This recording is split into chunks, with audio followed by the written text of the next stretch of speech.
संशोधनातून आत्मनिर्भरता हा 21व्या शतकातल्या भारताचा मंत्र असून संशोधनाच्या माध्यमातून मानवतेची सेवा करण्याचं भारताचं ध्येय आहे असं प्रतिपादन पंतप्रधान नरेंद्र मोदी यांनी केलं।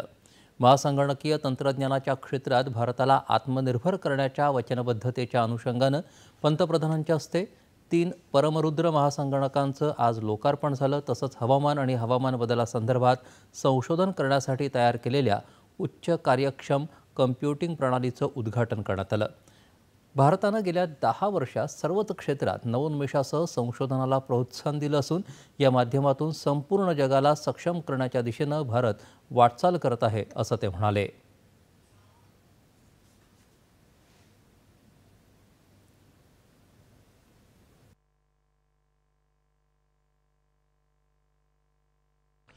आज का नया भारत विकास और टेक्नोलॉजी में केवल बाकी दुनिया की बराबरी करके संतुष्ट नहीं हो सकता।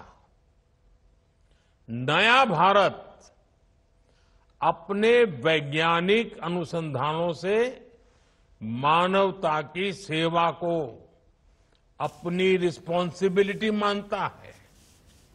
यह हमारा दायित्व है। अनुसंधान से आत्मनिर्भरता, साइंस फॉर सेल्फ रिलायंस, आज ये हमारा मंत्र बन चुका है।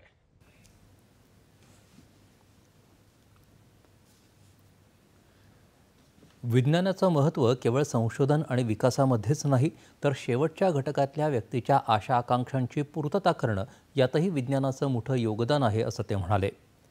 डिजिटल क्रांतीच्या युगात कम्प्युटिंग क्षमता राष्ट्रीय क्षमतेचा पर्याय होत आहे। आज देशाचं प्रत्येक क्षेत्र तंत्रज्ञान आणि कम्प्युटिंग क्षमतेवरती निर्भर आहे असं पंतप्रधान म्हणाले। आज ज्या 3 महासंगणकांचं लोकार्पण झालं आहे ते भौतिकशास्त्र, ते पृथ्वीविज्ञान, ते अत्याधुनिक संशोधनात मदत करणार आहेत। आधुनिक तंत्रज्ञान भारतातच उपलब्ध व्हावं यासाठी हे महासंगणक मोठी भूमिका बजावतील असं ते म्हणाले। आज जिन 3 सुपर कंप्यूटर्स का लोकार्पण हुआ है,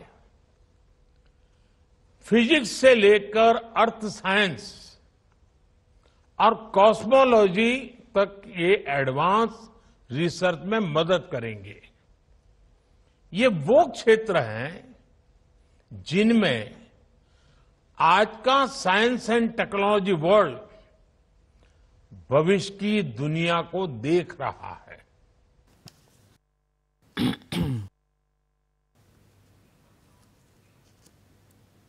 आज भारत योग्य मार्गाने आणि योग्य दिशेने वाटचाल करत आहे। सेमीकंडक्टरपासून क्वांटम कम्प्युटिंगपर्यंत भारतात होत असलेले प्रयत्न संपूर्ण जगाला नवी दिशा देतील असा विश्वास त्यांनी व्यक्त केला।